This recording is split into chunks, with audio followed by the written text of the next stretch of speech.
So way back in Generation 2, weather effects were introduced into the game. These field effects provide buffs or debuffs for all Pokemon on the field, and these weather effects can't overlap with each other.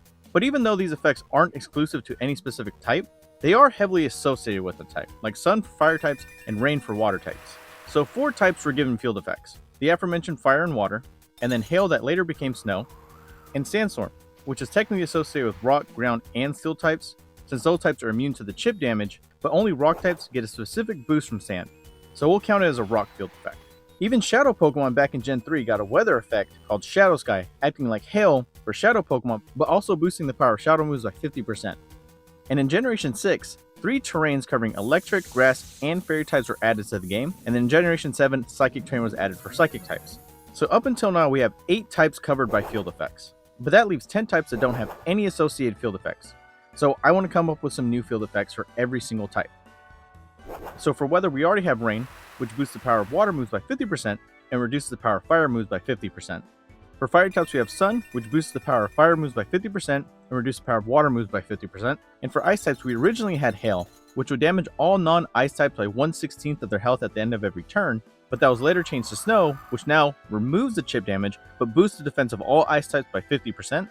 And for rock types, we have Sandstorm, which boosts the special defense of all rock types by 50% and deals 1/16 chip damage to all types except for rock, ground, and steel types.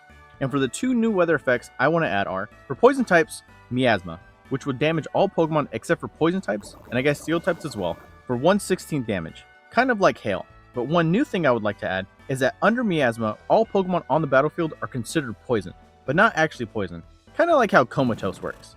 So they would be considered poison but not actually take any damage because of the poison, only because of Miasma. But what this means is that moves that deal extra damage to Pokemon that are poison or have a status condition get the boost without the Pokemon having the status condition. So moves like Hex and Venoshock will deal double damage even though the Pokemon isn't poisoned, but moves like Facade will be boosted, and a Pokemon that has the ability Guts or Quick Feet will have their speed or attack raised.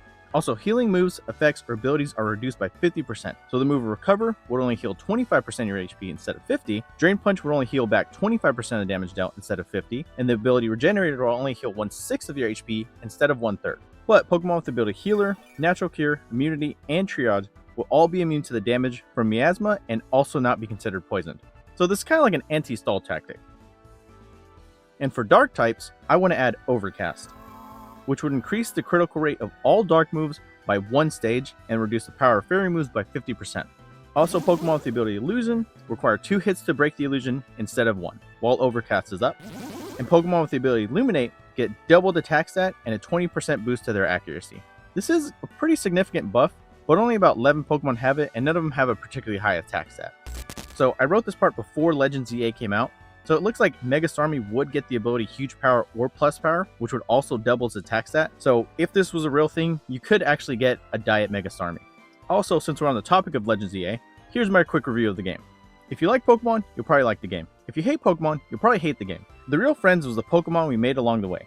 Mega Starmie out of 10.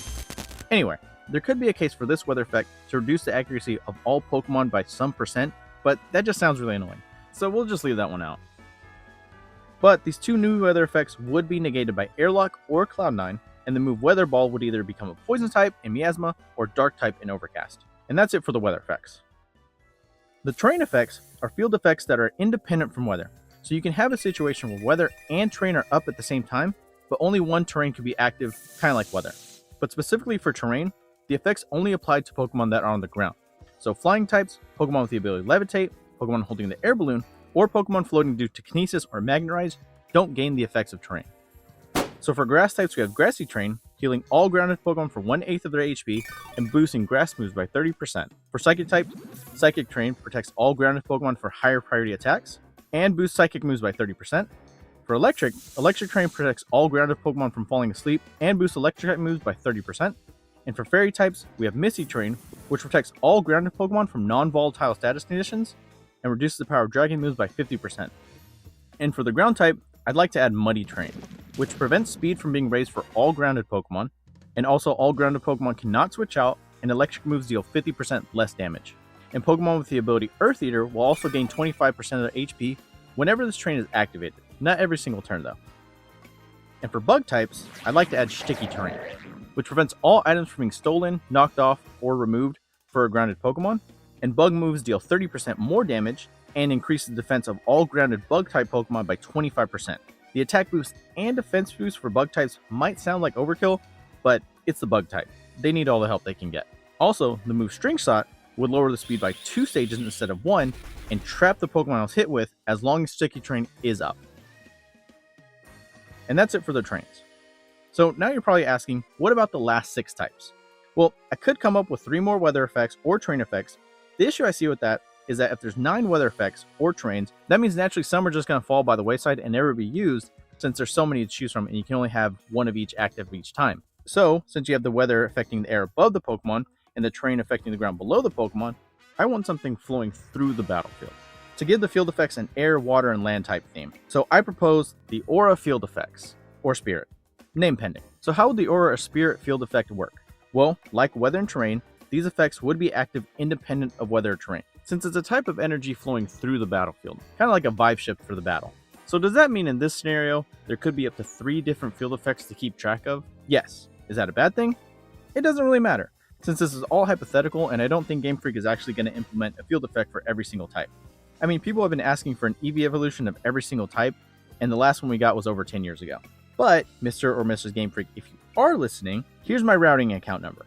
Now, this is only for Mr. or Mrs. Game Freak, so everyone else just look away real quick. And Mr. and Mrs. Game Freak, just remember to deposit money and not withdraw money. I'll check to see how much money Game Freak has sent me at the end of this video. Anyway, the Spirit or Aura effect would hit the field whenever a move activates or an ability triggers it. And the Spirit will well up in every Pokemon on the field and last 5 turns. But any Pokemon with the ability Vital Spirit will have the effect last for 7 turns instead. It's just kind of thematic. Also, if a Pokemon switches out, it loses a Spirit or Aura, and the Pokemon switching in will gain the effect of the Aura or Spirit, since it's flowing through the battlefield. But if a different effect is activated before the 5 turns are up, the new one will override the current one. So all Pokemon with the effect on the field could have like a cool glowing eye effect or like a Super Saiyan aura around them. Okay, now for the specific types of effects. For Dragon types, I would add Dragonic Aura, which will flow through the field, enraging all Pokemon, making Dragon moves deal 50% more damage, and Fairy types will take neutral damage from Dragon moves. Also, the ability Berserk will activate immediately when the Spirit is activated. It could still activate again whenever the Pokemon's HP falls below 50%. This one might be a little broken, but Dragon is my favorite type, so I'll allow it. But if we do want to make it make a little more thematic sense, what could happen is that after the 5 turns are up, or if it's overridden by another Spirit or Aura, any Pokemon that use a Dragon move will be confused for 2 turns, kind of like the move Outrage. And for Ghost types, I'd add Possess Spirit, which possesses all Pokemon on the field to ignore any volatile status conditions to keep battling. So no Pokemon on the field could be afflicted by a volatile status condition, or if it already has one, it ignores the effects. So things like Taunt, Infatuation, Torment won't actually have any effect on the Pokemon, and it can use whatever move it wants. Even things like Perish Song won't KO Pokemon after the 3 turns are up, as long as it has the Possessed Spirit. For normal types, I'd want to add Calming Aura, which will let all Pokemon on the field enter a Zen-like state, allowing it to put mind over matter, preventing other Pokemon from lowering its own stats, and also the Pokemon can't be confused by other Pokemon. It ignores stat-altering effects of Burn or Paralysis. It still will take damage from Burn, and still has a chance to not move due to Paralysis though. And while this aura is active, normal moves deal 30% more damage. Also, Darmanitan will immediately enter its Zen mode if it has the ability, regardless of its HP, as soon as this effect is active. And for fighting types, I'd want to add Fighting Spirit, which gives all Pokemon the strength to keep fighting even if they're being close to KO. All Pokemon below 33% HP gain a 33% boost to all their attacks, and 50% to fighting moves specifically. Also, the pinch abilities, Overgrow, Torrent, Blaze, and Swarm will activate at 50% HP instead of 33%. And for flying types, I'd want to add Free Spirit, which prevent any Pokemon with the Spirit effect from being trapped and is free to switch out under any condition, even if it's trapped due to an ability, move, or effect. Also, moves like Fly, Bounce, Sky Attack, and Razor Wind can be used in 1 turn instead of 2, and flying moves deal 50% more damage. Also, Pokemon with the ability Wind Rider and Wind Power will have their abilities activated whenever the Spirit is activated. Technically, Delta Stream does exist for flying types, but like Primordial Sea and Desolate Land, I'm pretty sure that will only stay for the Gen 3 legendaries.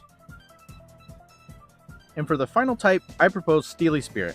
Okay, wait, that's already ability. We'll just call it Fortify Spirit for now. So, to keep in line with the tanking nature of Steel types, I would like to make this Spirit make all Pokemon stronger defensively. But rather than just giving all Pokemon a flat 50% boost to their defenses, I want to do something we've never really seen from the games before, but I'm surprised has never been played around with before.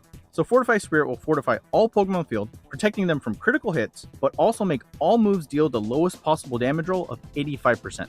So what does that mean? In the damage calculation, there's this funny little modifier here that will make moves deal anywhere from 85% of their damage up to the max 100%. So this field effect will always make that modifier be 0.85. Effectively reducing the damage of all attacks by about 7 or 8%, since you're going to be averaging around 92 to 93%, which could actually end up turning team building on its head, since whenever you're speccing Pokemon defensively, you're kind of looking at worst case scenario whenever Pokemon deals the max roll of 100%. But if you have this strategy in mind, you can actually spec your Pokemon to live the least possible amount of damage, and actually spec into other things like speed and attack, giving this field effect a little bit of risk versus reward in team building, where you can go all in on specking to survive low roll hits, but you would leave yourself vulnerable if you don't have this effect up. Alright, that's it for all the field effects for every type. So with 3 different field conditions and 6 different variations for every single type, that leaves 216 possible combinations. So go crazy in the comments about some combinations you'd like to use of all 3.